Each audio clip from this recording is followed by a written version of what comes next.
Olá, estamos aqui para gravar mais um podcast do Spotify. E hoje estou com o André Ronchi, que está representando a SAL, que é o Serviço de Anestesiologia de Lajeado. André, gostaria que tu te apresentasse um pouquinho e falasse há quanto tempo que tu estás aqui em Lajeado. Boa tarde, então, pessoal. Como a Fernanda já deu uma introduzida, eu sou o André da Jori Ronchi, eu sou anestesiologista aqui da SAL, né? Atuo aqui em Lajeado, no Hospital Bruno Born. E a minha formação, eu sou um catarinense, né, que vim parar no Rio Grande do Sul. Eu me formei na Universidade Federal do Rio Grande do Sul, na URGS, e depois fui fazer a minha residência médica de anestesiologia no Hospital Governador Celso Ramos, em Floripa, onde eu fiquei morando 3 anos, né? E depois acabei me mudando para cá, gostei muito da cidade, gostei do hospital, né? Minha mulher também veio para cá e tinha uma boa proposta para ela. Então a gente simpatizou com o Lajeado e já estamos aqui há 4 anos e bastante felizes. Né, que legal, que legal. Então, André, eu pedi para alguns cirurgiões, né, que a gente trabalha, nos mandarem perguntas frequentes que as pacientes mandam relacionadas a medos e dúvidas em relação aos anestésicos das cirurgias eletivas. Perfeito. E não também, né? Vamos falar de outras situações não eletivas, mas a princípio o foco aqui é das cirurgias eletivas. Então, o primeiro deles que geralmente aparece é: vou ser entubada? Explica um pouquinho, porque às vezes a pessoa confunde o que é exatamente ser entubada e como é que funciona numa cirurgia plástica, por exemplo, de abdômen. Certo. Bom, a questão de ser entubada ou não tem relação com a modalidade de anestesia que vai ser empregada no paciente. Então, a ideia é sempre que o anestesista, junto com o cirurgião e também com o paciente, opte pela técnica anestésica mais adequada do paciente que a gente está lidando, né? Então, na anestesia geral, eventualmente o paciente pode ser entubado para cirurgia, né? Assim como pode ser passado um outro tipo de dispositivo, uma máscara laríngea. Agora, se a técnica decidida for fazer só uma sedação, deixar uma hipnose, deixar o paciente tranquilo, relaxado, para não ter lembrança também da cirurgia, muitas vezes o paciente pode não precisar ser entubado para cirurgia, né? Assim como numa raquianestesia, uma anestesia peridural. Então, a técnica ela muda conforme o procedimento, conforme o paciente, né? E existe sim um estigma em relação à intubação. Até porque, principalmente depois da Covid, depois né? do Covid, todo mundo ouviu falar, o paciente vai ser entubado e já associa com algo grave, né? Mas a intubação na nossa rotina, ela tem relação com proteger o paciente, proteger a via aérea dele. É um tubo que vai passar da boca até a região da traqueia e ele vai ficar respirando através da parede de anestesia durante o procedimento. Ele nem vai sequer ver isso, né? Nem fica sabendo. Nem fica sabendo. Na verdade, eu falo na consulta pré-anestésica. Eu gosto de jogar limpo com o meu paciente e falar, né? Mas então o paciente não tem que se preocupar com a intubação em si, porque aqui nós temos um paciente normalmente saudável que vem para uma cirurgia compensado se ele tem alguma doença, né? Normalmente a gente espera que tenha um controle clínico adequado antes de fazer uma cirurgia. E nós estamos falando de uma intubação que vai ser por um curto período de tempo. Sim. Né? Num paciente que não tem uma doença pulmonar. Onde tudo é programado. Exatamente, completamente diferente do cenário do Covid, né? Onde se tem uma urgência, precisa de uma intubação para manter a vida do paciente. Então, não dá para comparar uma coisa com a outra. Tá? É bastante diferente. E a gente sabe como é a cânula, né? Mas o paciente não teve. Tanto que um dia eu estava explicando e a paciente disse: mas eu não entendi. Mas a intubação não vem até aqui? Então é outra coisa. Se tu mostra assim, é desse tamanho, eu achei que era bem maior, achei que era mais largo, mais grosso. Enfim, sei lá o que a pessoa pensa, né? Mas às vezes quando até tu mostra, então, ou o que é, ou até onde vai, desmistifica, né, a coisa terrível que o Covid causou na cabeça das pessoas. Claro que sim. O tubo ele tem um diâmetro de 1 centímetro, um pouquinho mais que isso, né? E passa tranquilamente por dentro das cordas vocais e fica bem Gente, 1 alocado centímetro ali. Não é o fim do mundo, né? Vamos falar bem a verdade. Não é. Tá. Eu já estava olhando aqui a próxima pergunta, mas antes tu citaste a RAC e a PERI. Certo. É outra pergunta que viria mais tarde, então já vamos antecipar. Já emenda isso. Já emenda essa daí, né? Fala um pouquinho das diferenças, o que é uma, o que é outra, para que elas servem. Bem, então, tanto a raquianestesia quanto a anestesia peridural, são anestesias que são feitas na região da coluna, né? Então, anestesias que são feitas no neuroeixo, vamos dizer assim. Elas têm bastante diferença entre si, tá? Apesar de que ambas são feitas com agulha, né? E o paciente não vê tanta diferença, porque na maioria das vezes, né, são feitos sob sedação, então o paciente já não tem lembrança disso, né? Excetua-se a isso o caso das cesáreas, que a paciente está acordada, né? E normalmente é optado por fazer uma raquianestesia, por exemplo. A raquianestesia, ela vai tirar a sensibilidade de uma certa região do corpo para baixo, tá? Dali para baixo o paciente não vai ter sensibilidade nenhuma e ela se instala muito mais rápido, tá? Já a anestesia peridural, ela é uma anestesia que não necessariamente vai pegar de uma região para baixo, né? A gente consegue, inclusive, com uma anestesia peridural, fazer uma anestesia no nível mais acima, coisas que não conseguimos fazer com a raquianestesia. Porque se a gente fizesse uma raquianestesia tão alta, o paciente teria outros problemas, como poderia ter disfunção respiratória, né, durante o procedimento, fazer hipotensão. Então, já a anestesia peridural a gente consegue seletivar, quero fazer mais acima, mais abaixo. E, além do que, a anestesia peridural também permite que a gente coloque um catéter, né, de analgesia para o pós-operatório, coisa que a raquianestesia no Brasil atualmente não é feita. Sim. Tá? Então, por exemplo, numa gestante, o paciente está com dor em trabalho de parto, né, é feita uma anestesia peridural, que ela está com dor, não é a hora da cesárea, ela quer fazer parto normal, tá? Nesse momento, então, a gente faz uma anestesia peridural, pode fazer uma rac junto também só para aliviar a dor, e a peridural para colocar um catéter para ir repicando à medida que ela vai voltando a ter dor. Agora, numa cirurgia que o paciente vem para cesárea, via de regra, a gente acaba fazendo a raquianestesia, que é mais rápido, dá um bloqueio mais completo, né? Não que não possa ser feito com peridural, mas a raquianestesia tem sua preferência se o paciente vem só para uma cesárea. Sim, entendi. Entendeu? Isso é muito legal associar, né? A gente pode associar as técnicas também. Só que elas, apesar dessas diferenças, têm bastante conceitos em comum, né? Inclusive, a ideia de ambas é dar uma analgesia melhor. Quando eu falo analgesia, eu quero dizer controle da dor. Então, a gente consegue tanto tirar aquele estímulo de dor durante a cirurgia, né, quanto no pós-operatório. Né? Pode ser associado, inclusive, a alguns outros medicamentos para prolongar o tempo sem dor no pós-operatório. Coisa que pode ser feita na cirurgia plástica, cirurgia torácica, né? Vários tipos de especialidades. Sim, falando em tempo, né? As pessoas perguntam muito quanto tempo o anestésico vai ficar dentro do corpo. Sim, perguntam bastante para mim também na consulta pré-anestésica. Então, né? Eu vou lá. dormir muito? Quanto tempo que eu vou ficar anestesiado? Então, o tempo que o paciente vai ficar anestesiado depende do procedimento que ele vai fazer, certo? Então, muitas vezes... Só um parênteses, isso é o que é o legal das cirurgias eletivas e do conhecimento dos anestésicos de hoje. Eles programam quanto tempo, né, você vai ficar sedado. Isso é muito legal. Sim, a medicina e a anestesia evoluiu muito, né? Então, a gente tem medicamentos que conseguem ter uma curta duração, né? Fazer uma sedação profunda durante o procedimento, em que o paciente não tenha nenhuma lembrança, e logo depois já esteja despertando no pós-operatório. Mas então, voltando ao que eu estava dizendo, por exemplo, uma cirurgia de prótese mamária, né? Muitas vezes são cirurgias mais rápidas, cirurgias que eventualmente levam 1 hora e meia, né? Agora, muitas vezes a gente tem uma lipoabdominoplastia, uma cirurgia de muito mais tempo. Nós conseguimos fazer com que a anestesia numa prótese mamária dure um pouco mais do que o tempo do procedimento, né?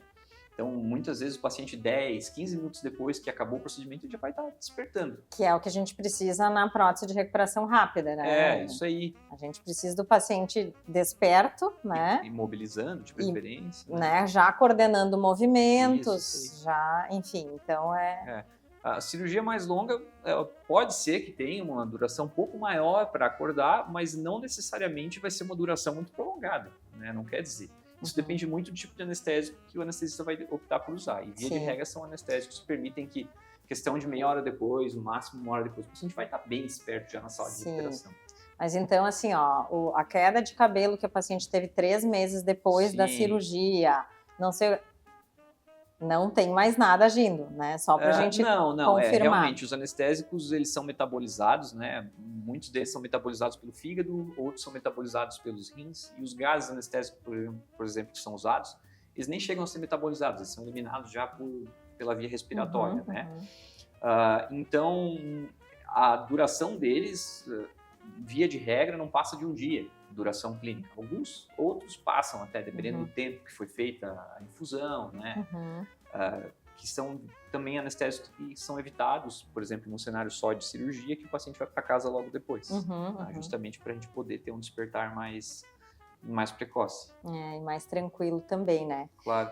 E em relação à consulta pré-anestésica, que nem, né, eu sempre falo da importância da consulta fisioterapêutica pré-operatória também, para explicar tudo para o paciente, como vai ser o cenário pós-operatório, porque até fazer, a pessoa tem uma breve ideia do que vai ser, mas de fato não tem. Então, como a gente convive com o cenário real do pós-operatório no dia a dia, eu já gosto de explicar muita coisa, tá? Como tu vai fazer para deitar, como tu vai fazer para levantar, como tu vai se vestir, despir, tomar banho, o que tu pode, o que tu não pode. A gente faz, literalmente, cria um cenário hipotético e daí a pessoa já vai entendendo, eu tenho que adaptar isso na minha casa, eu tenho que ter uma pessoa junto, eu não posso estar sozinha.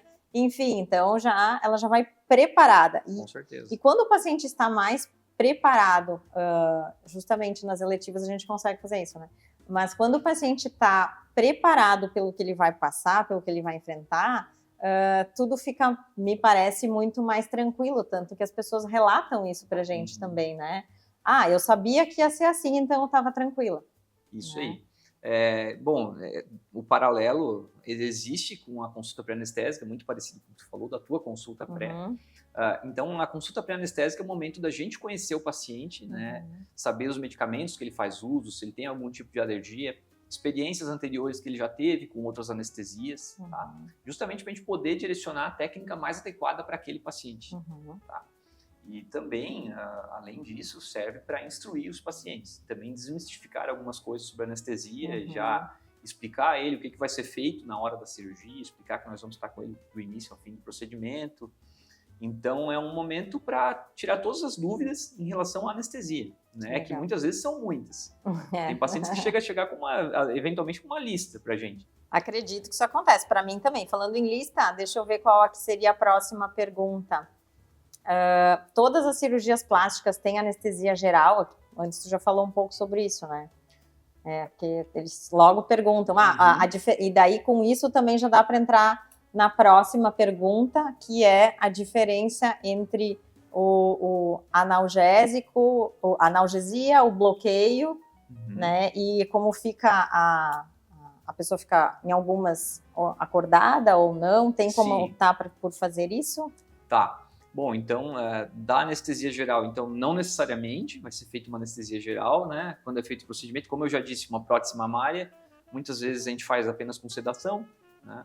E é feita uma infiltração local. Isso quer dizer que a paciente dorme o tempo todo, mas pode ser que não precise ser entubada, ou que não precise passar um dispositivo para ela respirar durante o procedimento. Alguns outros procedimentos podem ser feitos com raquianestesia e sedação, outros com peridural e sedação.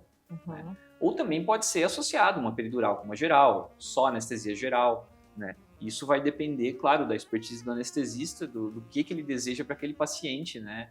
Tem procedimentos que doem muito mais no pós-operatório, né? O potencial de dor é muito maior do que outros. Por exemplo, uma prótese mamária que é feita uma infiltração local, geralmente o paciente está tranquilo na sala de recuperação. Agora vamos pegar o pior exemplo, que é um dos pacientes que mais tem dor. Teu irmão é cirurgião torácico. Né? Aquelas toracotomias que são feitas, elas doem muito no pós-operatório, né? Se a gente não faz uma anestesia adequada. Por quê? Porque a cada incursão respiratória, tu vai ter uma área que foi operada sendo puxada para baixo e para cima. Então, os pacientes eles fazem muita dor, e isso é um risco para pneumonia, enfim, para outras complicações respiratórias, né? E aí, muitas vezes, é associado a uma anestesia peridural, na região da coluna, que daí tu consegue tirar a sensibilidade disso aqui e te possibilita botar um catéter para analgesia no pós-operatório. Tá? Então, só pegando extremos, né? De cirurgia que tem um potencial álgico menor, não estou dizendo que não existe, mas quando bem manejado, se evita essa dor no pós-operatório, né? Também que é uma grande responsabilidade nossa. Com certeza. Tá? Mas aí tu também falou... Falei um monte de coisa. Tu fez uma pergunta mais extensa, eu esqueci da segunda parte dela. Não, mas vamos falando, depois ela surge de novo. Lembrei, tu falou do catéter, agora, ultimamente, eu tenho visto, do ano passado para cá, um tipo de bloqueio pós-parto, que até um tempo atrás não tinha, né? Como surgiu isso?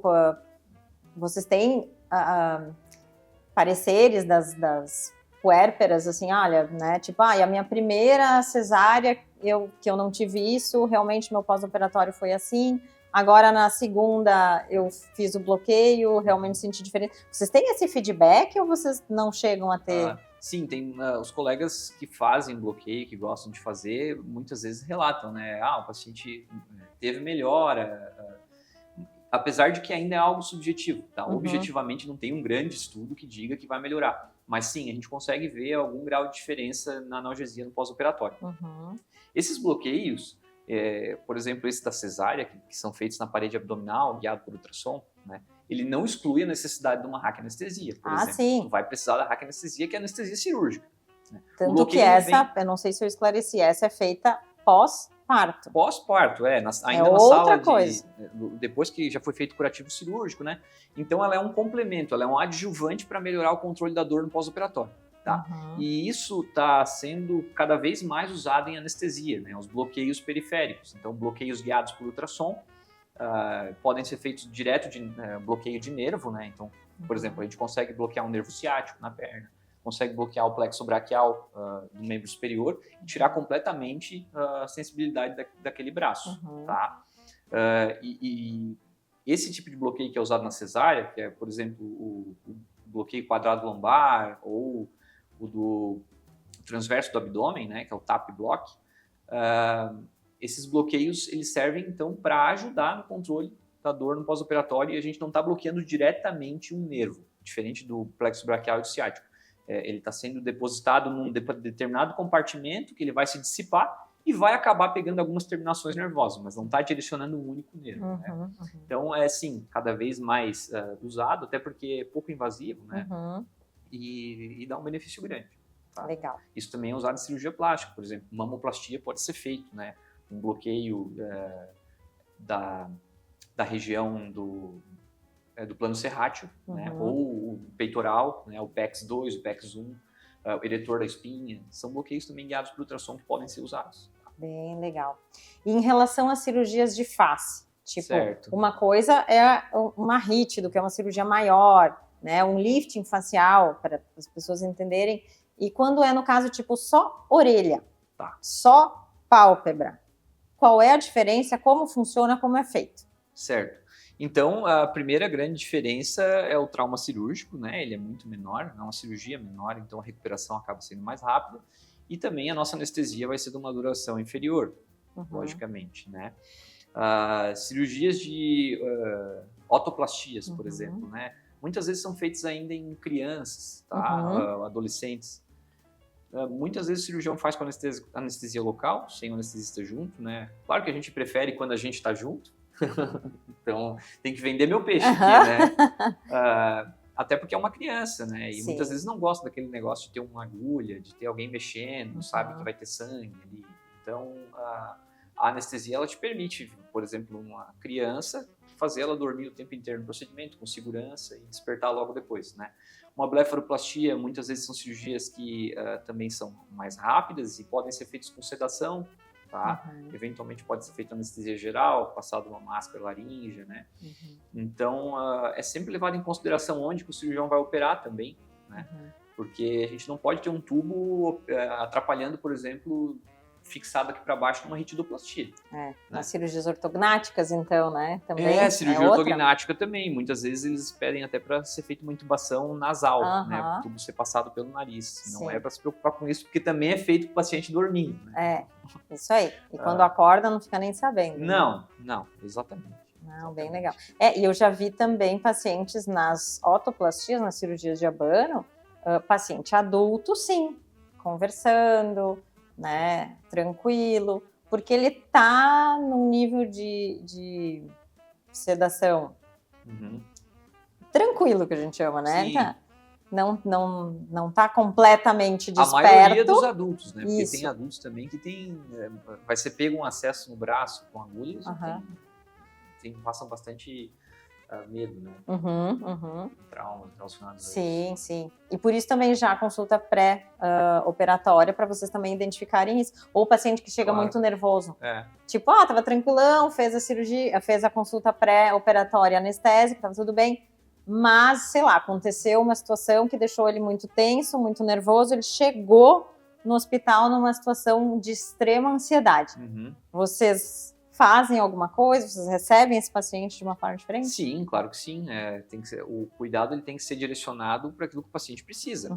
Então, se tu tens um paciente muito ansioso no pré-operatório, vale tu ir conversar com ele, ver se vai ser necessário já entrar com alguma medicação, deixar numa sala de preparo monitorizado antes de fazer o procedimento. Pode ser uma decisão tomada. Ou pode ser também na cirurgia, na consulta pré-anestésica, né, numa cirurgia letiva, um paciente que já é sabido que é muito ansioso, que te informa, que já teve outras cirurgias, que chegou no dia da cirurgia. A fobia, né? A gente pode lançar a mão de fazer já um medicamento sedativo via oral, né, no pré-operatório. Mesmo na noite anterior, para ele dormir mais tranquilo, né?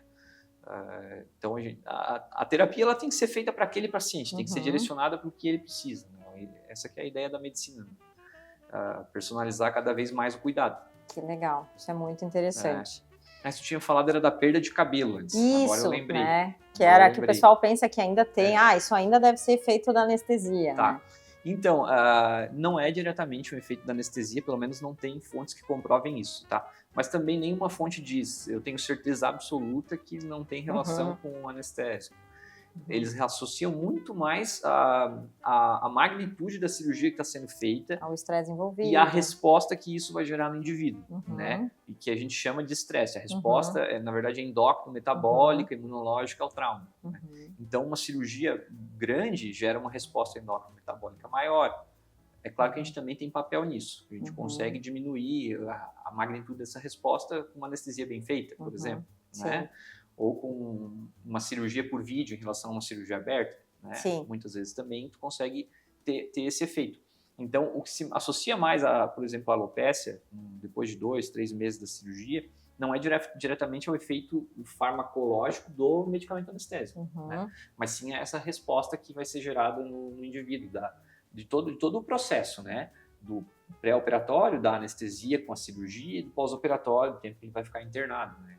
Legal. A gente só precisa falar, André, a alopécia, a perda de cabelo, a cirurgia a céu aberto quer dizer, abrir, né? E por vídeo é quando é só os caninhos, São né? feitos alguns pequenos cortes, pequenos cortezinhos e entram os caninhos. Os canos de metal, que são chamados de trocáteres. Isso aí, tá. E outra coisa que as pessoas também perguntam se a constipação a constipação pós-operatória, né, dos primeiros dias tem relação com os anestésicos. Né? Aí eu acredito que sim. Isso a gente pode ter uma culpa, sim, tá? Então, não quer dizer que o paciente vá ter isso, tá? Mas existem sim, por exemplo, alguns anestésicos, como é o caso de anestésicos opioides principalmente, né? Que podem perdurar esse efeito. Então, por exemplo, quando a gente faz uma morfina numa raquianestesia, isso é um efeito colateral, pode acontecer, assim como náusea e vômito também pode acontecer em consequência ao uso da morfina. Mas então por que está usando a morfina? Bom, está usando a morfina porque tu prevê um benefício no controle da dor no pós-operatório naquele paciente, né? Então, sim, alguns anestésicos têm essa implicação, mas também tem outras causas, né, da constipação. Então, por exemplo, a manipulação intestinal, uma cirurgia de intestino, né, ou um corte que é feito no intestino, enterectomia, tudo isso atrapalha o trânsito intestinal também. Com certeza. Muito mais do que um anestésico em si. Tá? Então, não vou lavar minhas mãos, dizer que não tenho culpa, tá? Mas também é algo que a gente trabalha, que a gente informa o paciente, né? Mas isso, a tendência é cada vez menos usar opioides de longa duração, né? Principalmente para cirurgia plástica, por exemplo, né? Onde o paciente vai embora no mesmo dia. Então, em teoria, a gente nem pode usar morfina. Eu não uso morfina no neuroeixo de paciente que vai embora no mesmo dia, por exemplo, tá? Porque é uma medicação que tem uma duração de ação mais prolongada. Então, por segurança, eu uso outros tipos de opioides que têm uma duração mais curta. Né? Legal. E tem que ter uma coerência, né? Claro. Do teu... Porque tu faz um planejamento, como tu disse, individual, né? Para aquele paciente naquele momento. E realmente, assim, tu tem que fazer o planejamento. Tá, agora eu vou aplicar isso, mas depois... Porque tudo, mesmo quando a cirurgia acaba, isso é importante a gente falar também, quando a cirurgia termina, também tem algumas prescrições de medicações, né, tanto do anestesista quanto do cirurgião. Sim, Então, sim. quando vai, por exemplo, para a sala de recuperação, as enfermeiras, ao receberem o paciente, já olham, tal medicação foi feita a tal hora em sala, aqui dentro do bloco. Então, na sala de recuperação, o próximo horário vai ser esse. Eles já calculam e tal. Então, assim, tem que haver comunicação entre os profissionais, tem que estar tudo essencial. Descrito, né? Claro. Para o paciente receber todo o conforto e as medicações, obviamente, no horário certo, né? Perfeito. Isso aí. Isso tem muita relação com a segurança, né, em anestesia. A gente tem visto que a anestesia hoje ela é comparada, inclusive, com a aviação. Olha que legal. Não tinha ouvido isso. Em termos de segurança, tá? Por quê? Porque a chance de ter uma grande complicação no pós-operatório de uma cirurgia eletiva, ela é muito pequena, né? Assim como na aviação. A gente ouve eventualmente falar de algum avião que caiu, mas e tanto tempo passa, quantos voos acontecem, né? E também algumas coisas a gente pegou da aviação, como o checklist, por exemplo, né, para cirurgia segura, tá? Então, o checklist é um momento ali que já começa antes da cirurgia, com o pessoal da enfermagem em sala, enfermeira, técnico de enfermagem, anestesista, cirurgião e paciente, né, em que são falados, esse paciente é o paciente tal, ele vai fazer o procedimento X, né, e o cirurgião tal cirurgião, quando tem lateralidade, é o lado direito, é o lado esquerdo, vai operar o joelho direito, por exemplo. A gente também tem que seguir esse checklist já no pré-operatório, né? E também, então, isso é feito na aviação, antes de um voo partir tem que ser checado, todo o checklist, né? Toda a cirurgia. Mas parece muito óbvio, é claro que eu sou anestesista André, que seu paciente tal vai operar uma prótese, mas erros acontecem, né? Por isso que a gente adota essas medidas, tá? E aí outro paralelo dá para fazer, por exemplo, a indução da anestesia, que é o momento inicial, é como se fosse um momento em que um avião está decolando, né? A manutenção seria tipo o voo de cruzeiro, e o final, né? Por exemplo, a extubação, o momento do despertar do paciente, quando ele está acordando com anestesia, né? Esse seria o momento em que o avião está aterrissando novamente, tá? Então, que legal, gostei dessa analogia. Até para o paciente entender um pouquinho. Isso aí, isso aí. Que legal. Agora, se o paciente disser que tem medo de avião também, não foi uma boa analogia, né? Não, mas tudo dá para conversar. Com certeza. Não, tranquilo. E para ti, tem alguma outra pergunta que os pacientes fazem pré-operatório que não conversamos aqui, ou são geralmente essas? Eles perguntam muito em relação ao jejum, né? Quanto tempo eu preciso ficar sem comer antes da cirurgia? Então, o jejum, existe uma recomendação geral de que para alimentos sólidos, né, alimentos mais pesados, precisa 8 horas sem comer. Se é uma alimentação leve, né, uma fruta, um iogurte, por exemplo, leite, 6 horas pode ser tolerado. É claro que cada paciente tem que ser avaliado, tá? Estou falando de uma maneira geral, né? E a água, por exemplo, 2 horas antes, a gente tolera até 2 horas antes, mas só água, né? E, bom, daí tem outros para lactentes, por exemplo, que mamam leite da mãe, são 4 horas de jejum. Então, isso também é abordado na consulta pré-anestésica. Outra coisa, a questão hoje em dia, cada vez mais os pacientes vêm com piercing, anéis, pulseiras, né? E aí tem, por exemplo... Tá na lista, tem que tirar tudo. Tem as unhas, né, com gel, extensão de cílio, mega hair, e isso... De maneira geral, a gente pede para que se tire, né, antes da cirurgia, para evitar complicações possíveis. Tá? Falando em complicações possíveis, quais são as complicações, se é que tu pode listar aqui, enfim, falar sobre complicações dos anestésicos? Bom, então a gente já falou um pouquinho antes de efeitos colaterais, né? Então, como eu já te falei ali, constipação, náusea e vômito. Prurido, que é a coceira também, que pode acontecer com anestésico, com alguns opioides no neuroeixo, né? Tô só falando dos opioides aqui, mas enfim. Existem complicações na anestesia? Claro que existem, é um procedimento médico, né? E isso também é abordado no pré-operatório. Mas isso tem muita relação também com a condição clínica pré-operatória do paciente que a gente está lidando e com o tamanho da cirurgia que ele tem que fazer. E eu ainda diria mais um detalhe, com a predisposição deste indivíduo, até geneticamente falando, claro, né? Falando então no caso, para quem tem, por exemplo, quem é portador da hipertermia maligna, né? Certo. Que daí aí entramos num outro patamar, né? A hipertermia maligna, felizmente, ela é muito rara, né? Sim. Ela é como se fosse uma doença que o anestesista vê, mas felizmente eu, nessa trajetória de 7 anos de anestesia, nunca vi. Tá? Já vi alguns pacientes com risco de ter, por exemplo, um familiar próximo que tem o diagnóstico, certo? Agora, nunca tive isso durante uma anestesia, mas sim, é uma complicação que pode acontecer em pacientes predispostos geneticamente, como Sim, tu porque não tem como saber, né? Não tem como saber. Só entrando em uma contato. anafilaxia, por exemplo, né? É outra coisa que pode acontecer. O que é anafilaxia? Anafilaxia é um tipo de alergia grave que pode acontecer em um paciente em razão de alguma coisa, algum estressor que foi usado, algum fator. Por exemplo, camarão, né? Tem muita gente que, infelizmente, tem alergia a camarão, porque eu adoro comer camarão, eu não tenho, né? Mas, então, tem pacientes que têm anafilaxia quando tocam ou ingerem camarão, que é o quê? Eles começam a ter coceira, começa a ter inchaço na região da boca, na região da laringe, eles têm dificuldade para respirar, né? Eles podem ter, inclusive, dificuldade de respirar por broncoespasmo, tá? A pressão pode cair, eles podem precisar de atendimento hospitalar, né? E muitas vezes tu tem um paciente saudável, rígido, que tu não conhece, tu fala com ele no pré-operatório, mas mesmo ele não sabe disso. Não tem esse histórico, né? E pode acontecer. Então, por exemplo, cefazolina, que é um antibiótico que a gente usa bastante, né, para prevenir infecções no pós-operatório.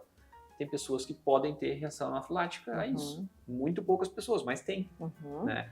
O látex das luvas cirúrgicas, né, de outros equipamentos também pode ter alguns bloqueadores neuromusculares. Então, é uma situação que a gente não tem como prever, a não ser que o paciente nos diga, tive uma reação anafilática a tal coisa. Numa cirurgia anterior. Numa cirurgia anterior. Se não tem né? como saber. Ou então num atendimento médico anterior. Sim. Tá? Só que uma coisa que eu gosto de dizer, por outro lado, é que se tu vai ter uma anafilaxia, tem uma anafilaxia dentro do centro cirúrgico. Porque ali tu vai ter um anestesista para cuidar de ti, tu vai ter todos os medicamentos que tu precisa à mão. Sim. Então é um quadro que tem como resolver. A gente sabe tratar. Sim. Né? Claro que tem uns mais graves, né? Mas se tiver que aconteça dentro do hospital. Tá? E também, felizmente, é muito raro uma reação anafilática dentro de uma cirurgia. Sim. Tá? Não, e outra, né, gente? Assim, eu que acompanho o dia a dia de todo mundo que trabalha nos hospitais, todo mundo, pelo menos no setor dos técnicos, os enfermeiros, os anestesistas, os cirurgiões, fica um tempo em observação, né? A boa percepção deles também, mesmo que às vezes o paciente já foi para a sala de cirurgia, vai lá, dá uma olhadinha, vê se está tudo bem, fica de olho, às vezes nem fala nada, né? Mas só passa, olha o monitor, vê a cor do paciente, frequência respiratória, vê como tá a face do paciente, se tem face de dor ou não. Isso. Né? Enfim, então assim, não é porque terminou a cirurgia, ficou abandonado e desassistido da área médica, não é assim. O cuidado ele não para, não acontece só no momento do procedimento em si, né? Ele se estende ao pré-operatório, que é isso tudo que a gente está conversando, por exemplo, o paciente passa contigo, tu já informa tudo para ela, e no pós-operatório, ela vai ter consultas de segmento com o cirurgião dela, né? Para oferecer um cuidado mais adequado. Isso aí, né? Então, o legal é que hoje a gente está falando especificamente sobre os diferentes tipos de anestesias, bloqueios, sedações e o mundo encantado dos anestésicos, né? Para esclarecer um pouquinho mais para você que vai fazer ou para você entender um pouquinho como foi a sua anestesia numa cirurgia que você já fez.